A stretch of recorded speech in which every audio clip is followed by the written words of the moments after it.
aku rindu, Tuhan aku siap, penuhi aku dengan roh-Mu, ku rindu lawatan-Mu.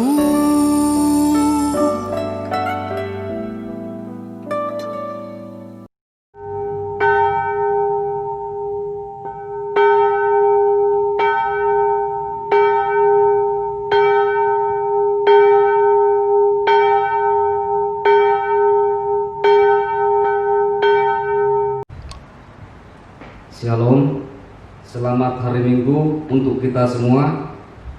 Jemaat yang terkasih di dalam nama Yesus Kristus, marilah kita tetap beribadah di tempat kita masing-masing melalui siaran YouTube ini, karena kita belum bisa beribadah di gereja karena pandemi COVID-19 ini. Semoga pandemi COVID cepat teratasi. Untuk itu, marilah kita tetap memuji dan memuliakan nama Tuhan. Sebelum kita mulai ibadah kita, marilah kita berdoa dengan bersaat teduh dimulai.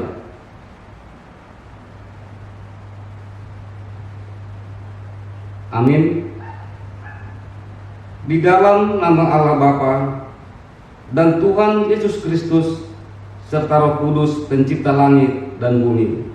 Amin. Permulaan hikmat adalah takut akan Tuhan. Semua orang yang melakukan berakal budi yang baik, puji-pujian kepadanya tetap untuk selama-lamanya. Haleluya, haleluya, haleluya.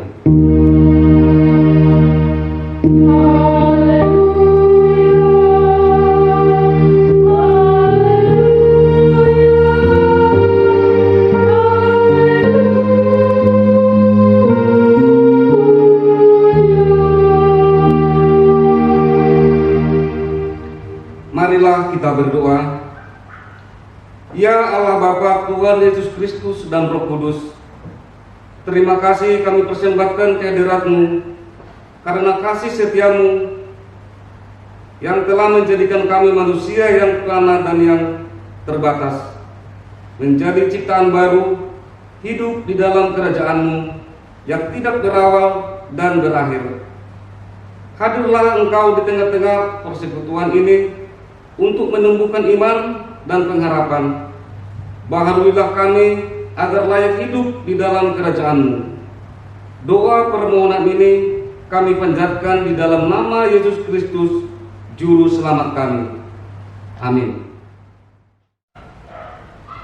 Kita bernyanyi Kidung Jemaat nomor 3 ayat 1 sampai ayat 2.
Kita berdoa untuk mengaku dan memohon keampunan dosa kita. Ya Tuhan Allah yang Maha Mulia dan Maha Kuasa, Anak-Mu Yesus Kristus telah menetapkan kami untuk menjadi garam dan terang dunia ini. Tetapi kami sering tidak mewujud nyatakan dalam kehidupan kami. Pelita iman kami sering redup dan kesaksian kami sering hambar karena perilaku dan perbuatan yang tidak sesuai dengan kehendak-Mu. Situasi kehidupan kami yang sering lebih kuat mempengaruhi kami karena kami lemah. Ya Allah, Tuhan kami yang Maha Pengasih, ampunilah dosa-dosa kami. Kiranya Roh-Mu selalu memimpin kami untuk menjadi saksi-saksi yang benar, serta memampukan kami menjadi garam dan terang dunia, sehingga seluruh makhluk boleh menikmati karya penyelamatan-Mu dalam Yesus Kristus Tuhan dan Juru Selamat kami. Amin. Dengarlah firman Allah, janji tentang keampunan dosa. Berbahagialah orang yang diampuni pelanggarannya, yang dosanya ditutupi. Berbahagialah manusia yang kesalahannya tidak diperhitungkan Tuhan. Kemuliaan bagi Allah di tempat yang maha tinggi. Amin. Kita bernyanyi Kidung Jemaat nomor 400 ayat 1 sampai ayat 2.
Marilah kita mengikrarkan pengakuan iman kita bersama-sama dengan orang percaya di segala tempat, di sepanjang zaman dan masa. Aku percaya kepada Allah, Bapa yang Maha Kuasa, Khalib langit dan bumi, dan kepada Yesus Kristus, Anaknya yang tunggal, Tuhan kita, yang dikandung dari Roh Kudus, lahir dari anak darah Maria, yang menderita di bawah pemerintahan Pontius Pilatus, disalibkan, mati dan dikuburkan, turun ke dalam kerajaan maut, pada hari yang ketiga bangkit pula dari antara orang mati, naik ke surga, duduk di sebelah kanan Allah, Bapa yang Maha Kuasa, dan akan datang dari sana untuk mengakhiri orang yang hidup dan yang mati. Aku percaya kepada Roh Kudus, gereja yang kudus dan am, persekutuan orang kudus, pengampunan dosa, kebangkitan daging, dan hidup yang kekal. Amin. Shalom, jemaat yang dikasihi Kristus. Warta jemaat hari ini tanggal 25 Oktober 2020. Pertama, jemaat yang tambah. Mulai hari ini tanggal 25 Oktober 2020, jemaat yang tambah 1 keluarga Bapak Yoga Munte, Inang Borusinaga. Alamat Landasan Ulin, Banjarbaru. 2. Marguru Manaksihon, diadakan hari Sabtu jam 4 sore, tempat Gereja GKPS Banjarmasin. Terima kasih, Tuhan Yesus memberkati. Kita bernyanyi Kidung Jemaat nomor 355 ayat 1 sampai ayat 2.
Marilah kita berdoa.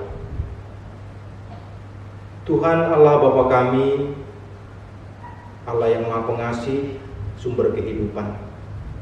Terima kasih Tuhan atas kehidupan yang Kau berikan kepada kami. Hingga pada saat ini kami menikmati kehidupan kami. Di tengah-tengah tantangan kehidupan kami menghadapi pandemi COVID-19 ini, teguhkanlah hati kami Tuhan, agar kami tetap berpengharapan hanya kepada-Mu saja. Firman-Mu biarlah meneguhkan hidup kami, agar kami mampu menjalani hidup kami dengan mengandalkan iman kepada-Mu. Dalam nama Yesus Kristus kami berdoa. Amin. Bapak, Ibu, saudara-saudari, jemaat yang dikasihi Tuhan, firman Tuhan bagi kita tertulis di dalam Yohanes pasal 4 ayatnya yang ke-5 hingga ayatnya yang ke-14. Demikian firman Tuhan. Maka sampailah ia ke sebuah kota di Samaria yang bernama Sikar, dekat tanah yang diberikan Yakub dahulu kepada anaknya Yusuf. Di situ terdapat sumur Yakub. Yesus sangat letih oleh perjalanan, karena itu ia duduk di pinggir sumur itu. Hari kira-kira pukul 12. Maka datanglah seorang perempuan Samaria hendak menimba air. Kata Yesus kepadanya, "Berilah aku minum." Sebab murid-muridnya telah pergi ke kota membeli makanan. Maka kata perempuan Samaria itu kepadanya, "Masakan engkau seorang Yahudi minta minum kepadaku seorang Samaria?" Sebab orang Yahudi tidak bergaul dengan orang Samaria. Jawab Yesus kepadanya, "Jikalau engkau tahu tentang karunia Allah dan siapakah dia yang berkata kepadamu, 'Berilah aku minum,' niscaya engkau telah meminta kepadanya, dan ia telah memberikan kepadamu air hidup." Kata perempuan itu kepadanya, "Tuhan, engkau tidak punya timba dan sumur ini amat dalam. Dari manakah engkau memperoleh air hidup itu? Ada engkau lebih besar daripada bapa kami Yakub, yang memberikan sumur ini kepada kami, dan yang telah minum sendiri dari dalamnya, ia serta anak-anaknya dan ternaknya?" Jawab Yesus kepadanya, "Barang siapa minum air ini, ia akan haus lagi. Tetapi barang siapa minum air yang akan kuberikan kepadanya, ia tidak akan haus untuk selama-lamanya. Sebaliknya air yang akan kuberikan kepadanya akan menjadi mata air di dalam dirinya, yang terus-menerus memancar sampai kepada hidup yang kekal." Demikian pembacaan firman Tuhan. Saudara-saudari yang terkasih, kalau kita melihat perikop kita ini, di mana Yesus berjumpa dengan perempuan Samaria dan ada percakapan di antara Yesus dan perempuan Samaria, patut kita menduganya, kalau kita lihat dari perikop yang dicatat ini ditujukan kepada jemaat Kristen mula-mula yang pada saat itu membutuhkan peningkatan mutu iman di tengah-tengah kehidupan keberimanan mereka, kehidupan persekutuan mereka, agar mutu iman mereka semakin meningkat, mutu hidup mereka semakin meningkat, dan menaruh seutuhnya pengharapan pada Mesias Sang Juru Selamat. Hal itu terlihat ketika Yesus berbicara dengan perempuan Samaria, yang dimana sebelumnya dikatakan bahwa Yesus pergi dari Yudea dan hendak pergi ke Galilea, dan Yesus akhirnya memutuskan untuk melintasi daerah Samaria. Ini menarik karena biasanya orang Yahudi yang pergi dari Judea ke Galilea atau sebaliknya tidak mau melintasi daerah Samaria karena mereka menganggap orang Samaria itu orang yang najis, orang yang mereka anggap tidak layak untuk disahabati, atau dalam istilah di sini orang Yahudi tidak bergaul dengan orang Samaria. Itu artinya ada pembedaan, atau ada di sini dikatakan mereka tidak menerima orang Samaria, sehingga mereka bermusuhan, dan akhirnya mereka memutuskan jalan memutar lebih jauh daripada mereka harus melintasi daerah Samaria. Tetapi Yesus justru melintasi daerah Samaria. Dikatakan ada kota bernama Sikar, dan ada di situ sumur Yakub, dan disitulah tepatnya percakapan Yesus bersama dengan perempuan Samaria. Baik, mari kita lihat bahwa yang pertama sekali dari cara Yesus sengaja mencari atau melintasi daerah Samaria itu menunjukkan bahwa Yesus ingin memutarbalikkan stigma pandangan orang Yahudi yang menganggap orang Samaria itu tidak layak, najis, tidak cocok untuk diajak bersahabat dengan mereka atau mereka kucilkan dari pergaulan mereka. Tapi Yesus justru datang merangkul. Bahkan kalau kita baca terus perikop ini, Yesus menginap 2 hari 2 malam lamanya di kota Samaria itu. Dari sini kita bisa melihat bagaimana keselamatan itu hendak diberitakan oleh Yesus sebagai keselamatan yang terbuka dan universal. Keselamatan yang bisa diterima oleh siapapun, suku manapun, bahkan yang dianggap najis, yang dianggap pendosa sekalipun. Tapi Mesias hadir, sebagaimana ditekankan oleh Injil Yohanes ini, Mesias hadir untuk mewartakan kerajaan Allah yang terbuka, yang penuh dengan cinta kasih kepada semua umat, semua suku, semua bangsa. Lalu melihat percakapan Yesus dengan perempuan Samaria ini dengan gaya bahasa yang dituliskan oleh penulis Injil Yohanes ini, lalu kita mendengar istilah air kehidupan. Nah, mari kita lihat Bapak Ibu Saudara-saudari bahwa Yesus sebenarnya tahu persis apa yang menjadi latar belakang kehidupan perempuan Samaria itu. Tetapi yang menjadi fokus utama perkataan-perkataan Yesus yang menekankan soal air kehidupan tadi adalah bagaimana perempuan Samaria itu menerima dengan imannya keselamatan yang datang dari Mesias, Sang Anak, bersama-sama dengan Sang Bapa dan Roh Kudus. Jadi bagaimana Yesus menunjukkan secara langsung, menampilkan secara langsung dirinya sebagai Mesias yang diutus Sang Bapa, yang disempurnakan oleh Roh Kudus dalam pewartaannya, dalam memberikan pertobatan, sebagaimana diungkapkan dalam perikop yang sebelumnya ketika Yesus bersama murid-muridnya membaptis banyak orang, bahkan dikatakan lebih banyak daripada pengikut Yohanes Pembaptis. Maka nyatalah bahwa kehadiran Yesus di kota Samaria adalah untuk memberitakan keselamatan yang universal, yang terbuka. Kita melihat percakapan ini dimulai dari ketika Yesus meminta minum.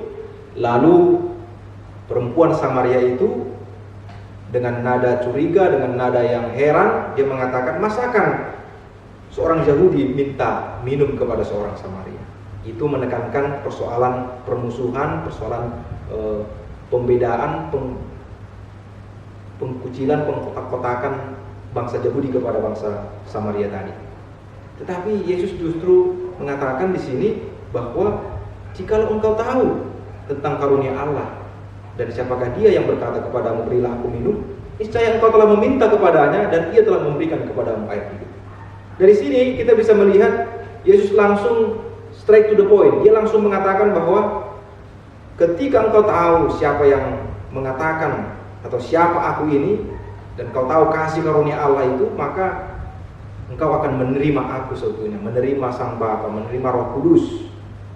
Namun sampai di situ perempuan Samaria itu belum mengerti, sehingga perempuan Samaria itu mengatakan, "Engkau tidak punya timba dan sumur ini dalam, bagaimana kamu bisa mengambil air?" Dari situ jawaban perempuan Samaria menjelaskan kepada kita bahwa dia tidak mengerti, kurang memahami apa maksud penekanan yang dikatakan oleh Yesus. Maka Yesus kemudian mengatakan lebih jelas lagi, "Barang siapa yang minum air, dia akan haus lagi, air yang dari sumur ini. Tapi barang siapa yang minum air yang akan kuberikan, air kehidupan itu, maka dia tidak akan haus untuk selama-lamanya. Sebaliknya air yang kuberikan kepadanya akan menjadi mata air." Lantas di sini apakah perempuan itu sudah paham? Ternyata kalau kita lanjutkan terus pembacaan perikop ini, maka perempuan itu juga belum paham, belum mengerti. Dia mengatakan, "Berikanlah kepadaku supaya aku tidak lagi pergi menimba ke sumur ini." Berarti itu mengatakan perempuan Samaria itu belum juga mengerti. Kalau kita teruskan sampai membaca, akhirnya ketika Yesus dengan terus terang mengatakan kepada perempuan Samaria itu, "Akulah dia yang sedang berkata-kata," barulah dia mengerti dan dia menyampaikan hasil percakapan atau kesan percakapannya dengan orang-orang yang ada di kota Samaria itu. Lalu diteruskan dengan perikop yang sesudahnya, akhirnya Yesus diminta menginap di kota itu selama 2 hari 2 malam. Saudara-saudara yang terkasih, mari kita lihat bagaimana Yesus digambarkan oleh penulis Injil Yohanes ini adalah air kehidupan dengan bahasa simbolik, air kehidupan yang lantas tidak dipahami dengan seutuhnya atau tidak dimengerti oleh perempuan Samaria itu. Bahasa simbolik itu bukan air yang dia timba dari sumur itu, tapi air kehidupan itu lantas menggambarkan dirinya, menggambarkan sumber ilahi, Sang Bapa yang mengutus dia, yang kemudian dia datang kepada manusia dalam wujud kemanusiaan, yang kemudian dirangkul, disempurnakan oleh Roh Kudus dalam pewartaan, dalam pemberitaan, dalam pelaksanaan misi yang diberikan Allah kepada dia. Air kehidupan yang dimaksud di sini adalah bagaimana perempuan itu menerima Yesus sebagai Mesias. Karena Allah adalah sumber kehidupan. Allah adalah sumber dari segala sesuatu. Lalu kemudian dikatakan orang yang menerima air kehidupan itu tidak akan haus lagi. Haus di sini juga mengatakan atau menitik beratkan bahasa simbolik, bukan haus seperti yang diartikan oleh perempuan Samaria itu, bahwa haus artinya dia akan datang lagi minum atau dia akan datang lagi menimba air. Tapi ketika dia menerima Mesias, menerima Allah Bapa, menerima Roh Kudus itu dalam imannya, dan dia menghidupi dirinya dengan iman itu, maka dia tidak akan merasa haus lagi, atau dia akan menerima kehidupan yang kekal, hidup bersama-sama dengan Sang Bapa, Sang Anak, Sang Roh Kudus itu sendiri. Lantas bagaimana kita melihat perikop ini menjadi sebuah cerminan di tengah-tengah kehidupan penuh tantangan menghadapi pandemi COVID-19 sekarang ini. Kalau dikatakan dalam perikop kita ini, air kehidupan adalah Kristus itu sendiri, Allah Bapa itu sendiri, Roh Kudus itu sendiri. Lantas bagaimana kita menerima dengan sepenuhnya?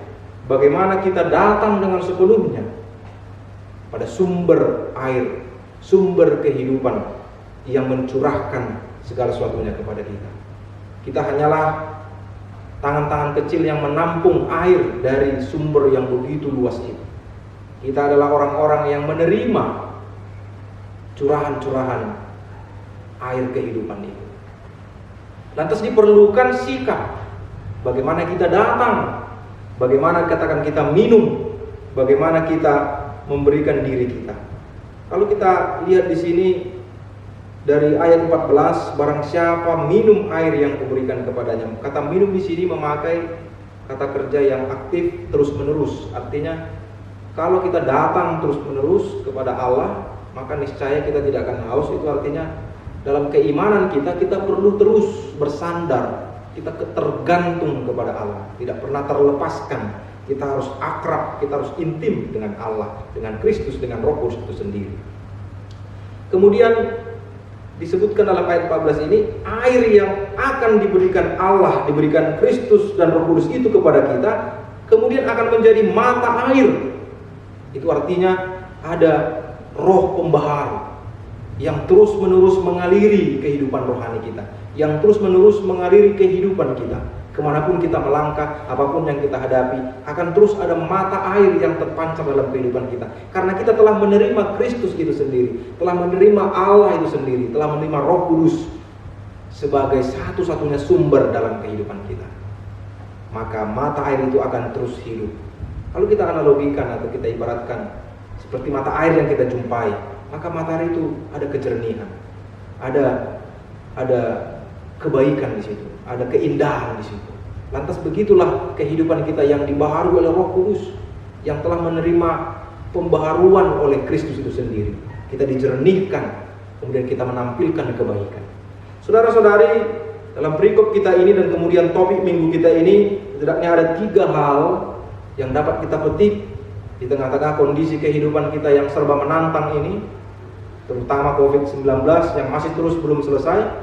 Ada 3 hal yang bisa ditekankan, yang bisa kita petik dari perikop kita ini. Yang pertama adalah, kalau dalam dunia sekarang ini terjadi banyak pemisahan, diskriminasi, pembeda-bedaan atas suku, agama, maka Kristus menegaskan kehadirannya adalah sebagai Kristus yang datang secara terbuka, universal, dan merangkul siapapun juga. Itu artinya adalah itu kesempatan bagi kita, itu merupakan bagian untuk kita juga, bahwa kita pun harus meniru Kristus itu yang tidak menampilkan pemisahan atau tembok, tapi justru menunjukkan jembatan yang mempersatukan orang-orang yang berbeda suku, agama, dan ras. Oleh karena itu saudara-saudari, berikut kita ini juga mau menekankan sesuai dengan topiknya, air kehidupan. Maka untuk air kehidupan yang telah kita terima, maka kita dibaharui, maka mata air yang terpancar itu akan menjadikan kita sebagai orang-orang yang menjembatani kasih, yang merangkul siapapun, layaknya Kristus yang merangkul siapapun, yang dianggap orang tidak layak, yang dianggap orang pendosa, tapi Kristus hadir untuk mereka dan merangkul mereka. Yang kedua adalah ketika kita menerima air dari sumber kehidupan, dari sumber air satu-satunya, yaitu Allah itu sendiri, Kristus itu sendiri, dan Roh Kudus itu sendiri, maka dengan itulah kita dapat menghidupi kehidupan kita. Kita bukanlah sumber, kita hanyalah saluran yang mungkin hanya tangan-tangan kecil yang menampung curahan air itu. Oleh karena itu, jika Tuhan berkehendak atas kita, ketika kita mau menerima Kristus dan Allah sendiri mau mendatangi kita melalui Kristus yang datang dengan kerendah hatiannya, maka kita layak menerimanya dan kita layak meminum air itu terus menerus. Tidak pernah kita menjauhkan diri kita oleh Tuhan, menjauhkan kehidupan kita oleh doa, oleh keimanan kita. Yang terakhir adalah sebagaimana air kehidupan yang telah mengaliri kehidupan kita, maka muncullah mata air dalam kehidupan kita. Demikian juga lah kita dikatakan sebagai pemberita-pemberita. Kalau kita teruskan perikop ini, Yesus berkata, lihatlah sekelilingmu, tuayan sudah banyak katanya, penabur dan penuai. Dia mengibaratkan pewartaan kerajaan Allah itu seperti penabur penuai, dengan orang-orang yang menabur dan orang-orang yang menuai. Sudah sepantasnya dan sudah saatnya kerajaan Allah itu diwartakan kepada siapapun, kepada suku manapun, kepada bangsa manapun. Maka ini juga menjadi tanggung jawab bagi kita, menjadi tanggung jawab iman kepada kita semua orang percaya. Meskipun di tengah-tengah tantangan yang begitu sulit ini, kita diharapkan untuk tetap menjadi pewarta, di mana dalam kehidupan kita ini kita harus memancarkan kejernihan berpikir, pikiran-pikiran yang positif. Bagaimana kita menampilkan gambaran-gambaran hidup Kristiani yang bisa berdampingan dengan siapapun, mendatangkan kebaikan, mendatangkan keindahan, layaknya mata air yang terpancar. Maka demikian kehidupan kita, memberikan kesegaran, memberikan kebaikan bagi siapapun, bagi suku manapun, bagi bangsa manapun, bagi agama manapun. Oleh sebab Kristus sendiri datang secara terbuka dan universal, yang merangkul semua orang. Bagi siapa yang percaya kepadanya, maka akan memperoleh hidup yang kekal. Demikian juga kita merangkul orang-orang di sekitar kita. Kita gambarkan hidup Kristiani sebagaimana kita meniru hidup Kristus itu sendiri, yang penuh cinta kasih pada sesama. Amin. Kita berdoa. Tuhan Allah Bapa kami yang ada di sorga, terima kasih Tuhan, Engkau mengingatkan kami untuk menjadi pelaku-pelaku firman, terutama ketika kami telah menerima air kehidupan yang bersumber daripadamu. Biarlah Tuhan, air kehidupan yang kami terima dengan sungguh-sungguh kami hidupi dan menjadi mata air dalam kehidupan kami, sehingga Engkau satu-satunya sumber yang mengaliri hidup kami, yang menuntun kami, yang mengajarkan kami untuk memberikan kebaikan, keindahan, kejernihan bagi sekitar kami. Terima kasih Tuhan, mampukan kami agar kami bisa melakukan firman-Mu dalam kehidupan kami. Ya Tuhan, kami berdoa untuk jemaat-Mu yang berulang tahun dalam minggu ini. Kami berdoa untuk Bapak Firman Hasibuan yang berulang tahun ke-54 tahun. Kami berdoa untuk Inang Tiar Malina Borusaragi, ulang tahun ke-45 tahun. Terima kasih Tuhan, syukur bagi-Mu telah menambahkan umur yang panjang kepada kedua orang tua kami, kedua jemaat yang terkasih ini. Kiranya Engkau Tuhan senantiasa memberkati mereka dalam kehidupan mereka, memberikan mereka umur yang panjang, kesetiaan, dan khususnya Tuhan di tengah-tengah kondisi pandemi ini biarlah mereka tetap bersuka cita terus di dalam kebersamaan dengan keluarga, mengandalkan kekuatan dari Tuhan. Kami berdoa untuk semua anak-anak jemaat IKPS Banjarmasin, mulai yang balita hingga yang sudah dewasa, bagian anak kami, sekolah minggu, remaja, pemuda-pemudi kami. Berkati mereka satu persatu Tuhan. Mereka yang sudah bersekolah di tingkat TK, SD, SMP, SMA, pemuda-pemudi kami di perguruan tinggi, bagi pemuda-pemudi kami yang sedang mencari pekerjaan, bagi pemuda-pemudi kami yang sedang mencari pasangan hidup. Berkati Tuhan agar setiap dari anak-anak kami Engkau tuntun, Engkau dewasakan mereka, Engkau berikan tumbuh kembang yang baik, dan Engkau berikan hikmat bagi mereka agar mereka bisa melalui kehidupan mereka dalam penyertaan Tuhan. Demikian juga kami semua Tuhan, orang tua, agar Engkau memberikan kami kesabaran, agar kami bisa terus-menerus memberikan keteladanan kepada orang sekitar kami, khususnya bagi anak-anak kami.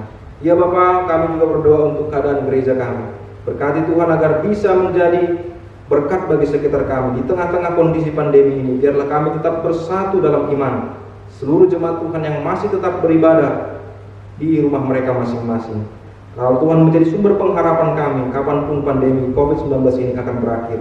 Kami hanya berserah pada tangan kuasa Tuhan saja.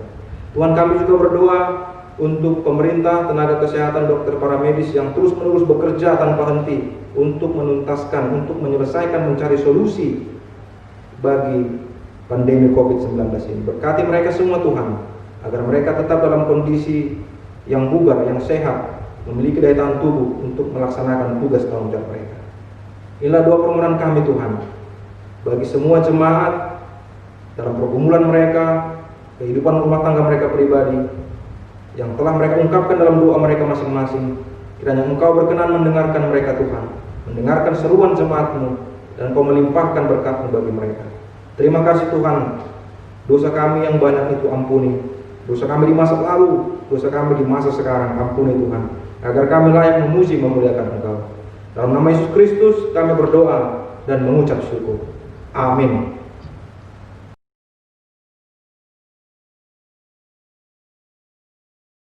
Sebelum kita mengumpulkan persembahan, marilah kita mendengarkan firman Tuhan yang menjadi dasar bagi kita untuk memberikan persembahan, yang tertulis di dalam 2 Korintus pasal 9 ayat 7. Hendaklah masing-masing memberikan menurut kerelaan hatinya. Janganlah dengan sedih hati atau karena paksaan, sebab Allah mengasihi orang yang memberi dengan sukacita. Sekarang, marilah kita mengumpulkan persembahan kita.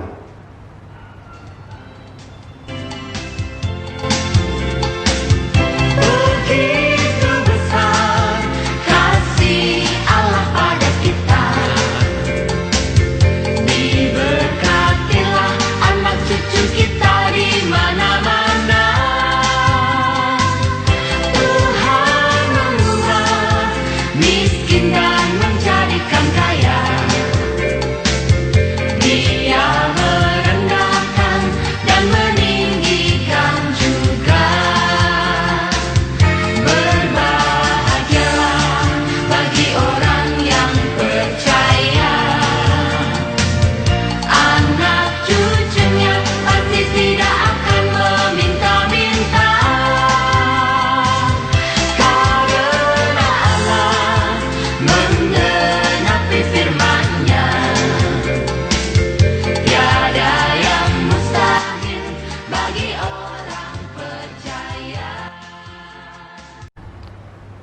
Kita berdoa untuk menyerahkan persembahan kita kepada Tuhan.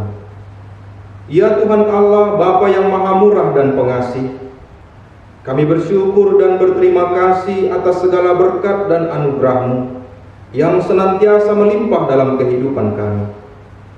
Tuhan telah menyertai kami dan memberkati segala pekerjaan kami hingga hari ini.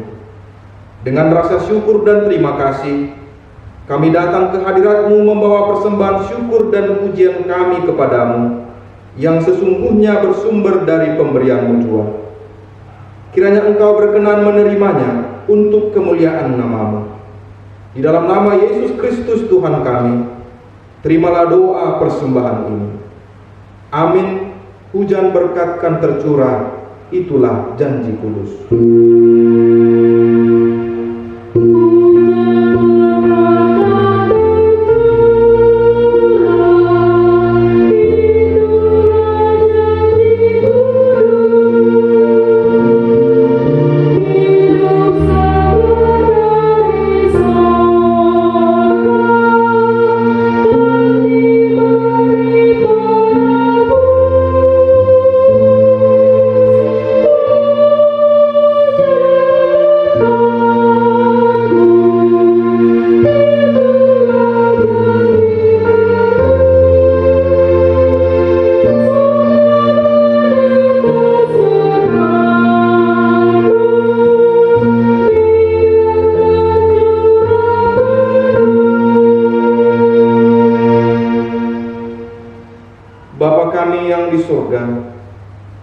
dikuduskanlah namamu, datanglah kerajaanmu, jadilah kehendakmu di bumi seperti di sorga.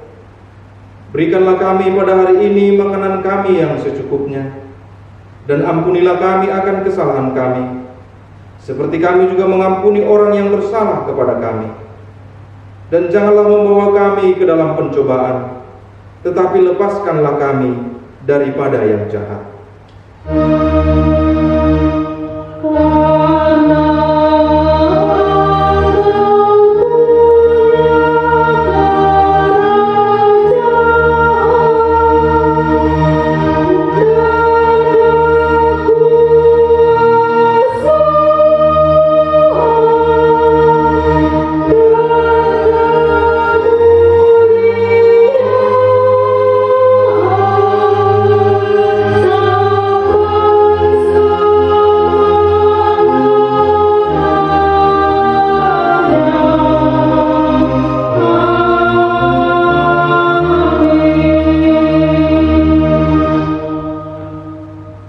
Pulanglah dengan damai sejahtera dan terimalah berkat dari Tuhan Allah.